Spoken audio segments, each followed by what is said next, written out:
Hello. This is going to be a quick, no spoilers first impressions and review of the first book in Bamboo Kingdom, Creatures of the Flood. I really like the world building and characters in this book, and I'm glad I read it. Hopefully this video will give you an idea whether you should pick it up too. I grabbed this book minutes after it came out and spent the rest of the day reading it off and on. I did get it in audiobook form, so I'll be talking about the performance as well as the writing itself. TLDR, I recommend the audiobook. The reader's performance really makes the characters' personalities come out.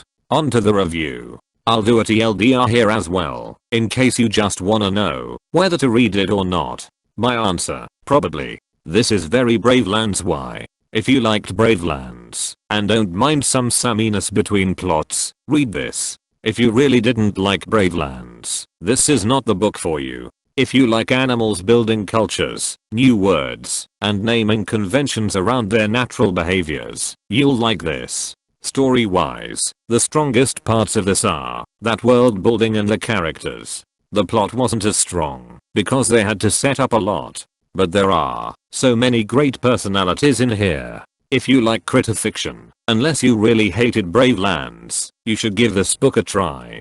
Quick note before I jump into the long version. Normally I would have a non-spoiler version and a spoiler version of a review video. However, I think this book is better the less you know going in, for everyone. And because my target audience is people like me, and I don't trust myself not to watch the spoiler section, I don't want to make it a temptation. I will be making separate videos about the details of the book later, but this one is going to be all spoiler free. Now, without further ado, the long review. Let's talk about the author and reader first. Creatures of the Flood was ghostwritten by Rosie Best, who also writes Survivors and Bravelands, and helps edit Warriors. She has several other projects in juvenile and YA genres. Rosie is the 7th writer to use the Erin Hunter pseudonym, and a post on her old blog suggests she's been working on Bravelands or Bamboo Kingdom, or both, since at least 2017. Rosie is fairly active on Twitter, and she seems like a really sweet person, very excited to be an Erin,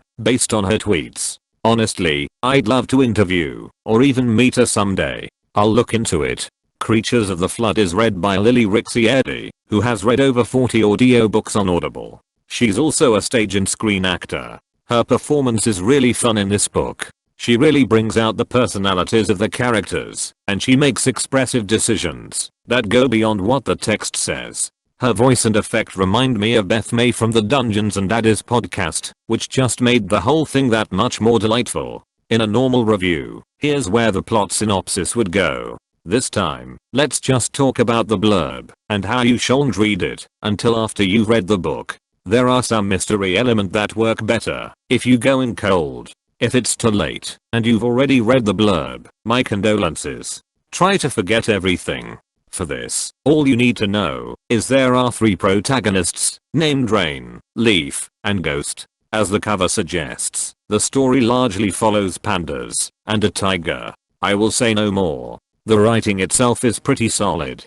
Creatures of the Flood has some really fun world building, lots of new terms for times of day, spiritual figures, rituals, and objects throughout the world. We also get to follow several animal groups, all with their own naming conventions. This series appears to take place somewhere in Asia, or this world's analog, so we see flying squirrels, monkeys, red pandas, regular pandas, sun bears, snow leopards, and a single tiger. They all feel distinct and seem to have particular purposes within the story. I especially love how the red pandas behave and how they organize themselves. They make me want to do a Bamboo Kingdom roleplay. Actually, if anyone here is seriously interested in starting a critter fiction forum roleplay, Bamboo Kingdom or otherwise, comment or post on the subreddit.